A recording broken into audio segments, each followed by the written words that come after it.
Hi everyone, welcome back to another episode of Reversing Glass. I'm Matt Rose, Field CISO at ReversingLabs.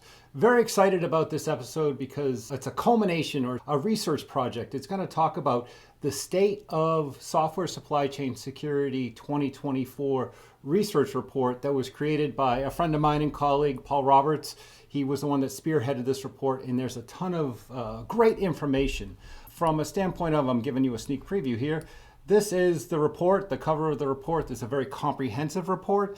But if you haven't guessed, software supply chain security or software supply chain in general is kind of a big thing. We'll borrow from Ron Burgundy here.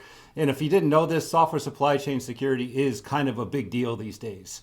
But what does that mean? What are the kind of inner workings of this report? Well, I don't know if you guys know this, and I suggest everybody gets to the report, downloads the report and reads it, but did you know that there were 12 major SSCS or software supply chain security breaches in the past year? Everyone knows kind of the big ones, but there's some underlying ones that are really important. So reading this report, you'll kind of dig into some of those things, but 12 major software supply chain security attacks in the past year. That sounds like a dark cloud on the horizon, if you will. From a standpoint of the explosive growth of malware, this report talks about, and I'm not a big metrics guy, there's a ton of metrics and analytics within the report, but there was a 23% increase in malicious packages on NPM and PyPy last year. That's a 23% increase. But guess what? That was only in the first 9 months of 2023 over 2022. So there was some more in there.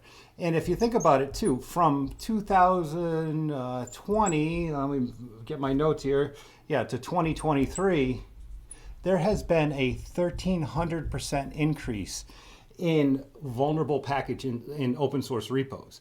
Combine this with your first party code, with the potential compromise of the tooling associated with the supply chain, the build environments, the code repos, all these type of things. This is the here and now. And as Ron Burgundy says, it is a big thing. So if you're not addressing software supply chain security in a way that not only identifies the how software supply chain attacks happen, was it a secrets compromise? Was it a build compromise? Was it a code repo compromise? Was it a credential compromise? There are many different ways that this can happen. Software supply chain security is a big thing, to the point where new government agencies have been created just to address this topic. So ReversingLabs, the State of Software Supply Chain Security 2024, coming out for your pleasure, for your reading, but you're going to learn a lot from this report. Again, I appreciate Paul Roberts putting in all the work and effort on this, but this is, in my view, a foundational document to talk about where software supply chain security has been and where it's going into 2024. I'm Matt Rose, Field CISO at ReversingLabs. Thanks for watching, and I hope you have a great day.